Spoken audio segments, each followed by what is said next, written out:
Sudan's rival military forces are accusing each other of violating the ceasefire that is due to expire at midnight. The deadly conflict is entering a third week with warnings of a slide towards a catastrophic civil war.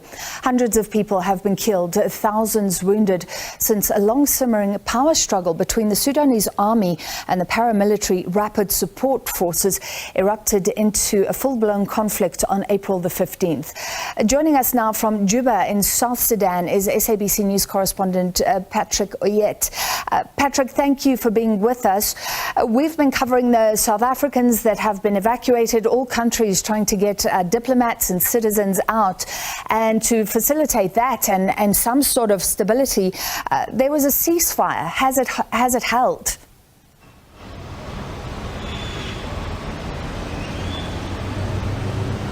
Yeah, the ceasefire has not really held that much, in as much as, of course, part of Khartoum saw at least some calm and people were able to get out, buy some food stuff and also buy medicine and get fuel and some bread for their families. Other parts of Khartoum has never really had calm. There have been gunfire, there have been bombardment from the Air Force of the Sudan Armed Forces, so it has not really been calm. However, we are just hearing a report that has come now that the Rapid Support Forces have said that there is extension of the ceasefire because the current ceasefire expires at midnight today, Sunday. So Rapid Support Forces are saying they have agreed to extend a ceasefire by another 3 days, 72 hours. We have not yet heard from the Sudan Armed Forces whether they are also for the same. The information we are having from the Sudan Armed Forces is that they have deployed police in some areas where actually calm has been. They say that these police are supposed to make sure that residents are not looted, but the Rapid Support Forces are saying they're against that deployment of the police. That's where the contention is. And yes, evacuation is ongoing. We've understood that South Africa has evacuated its nationals. Kenya has done the same. And also the Minister for Foreign Affairs for South Sudan has said that at least 25 Kenyan nationals were also evacuated through South Sudan. So other nationals are also continuing to try to get out of Sudan. There are those who have moved east to Port Sudan. That is almost more than 700 kilometers from Khartoum. But then upon reaching Port Sudan, there is now some kind of confusion. People want to leave. Some of their countries have not yet sent either ship or planes to take them. So at the moment, Port Sudan is also congested with a lot of people.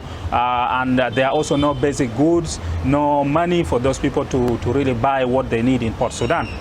And I think the whole world has just been alarmed at how this has escalated so quickly, concerns about a deepening humanitarian crisis. With that said, I mean, a ceasefire is one thing, but are there any signs of a breakthrough or any signs that the two sides are coming closer together or are willing to talk?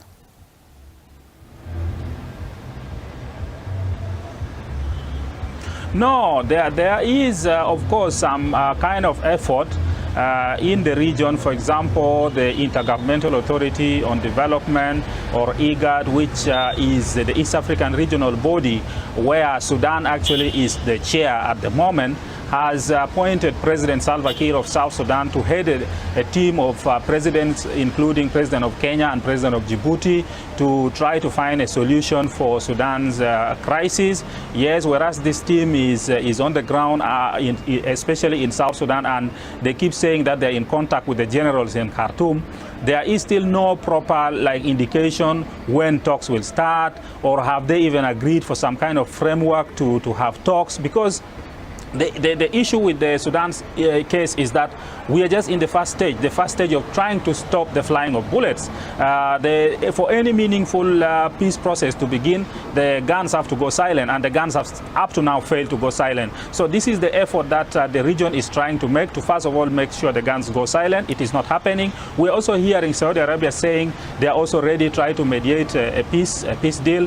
The same to Egypt, and also we are hearing the US talking to the fighting generals. But on the ground fighting is ongoing, and there seems to be no clear indication as to when the peace process will begin, where it will begin, what is the framework. There's totally nothing, and that's the worry for many Sudanese people. There is also no accountability. For example, those who are violating the ceasefire, nobody is condemning them, and they take advantage of that. So it is a very difficult situation for Sudanese people now, who expect that there will be some kind of pressure, international pressure on the generals, so that they can go to the negotiations tables. Because many of the Sudanese people we talk to, they tell us that at the end of the day, this kind of fighting, nobody wins in the battlefield. People will have to go on the negotiations table. And as long as you prolong it, you are just prolonging the suffering of the people. At the end of the day, the generals will go and talk and agree. And what good will it do if you have already lost so many people and infrastructure also?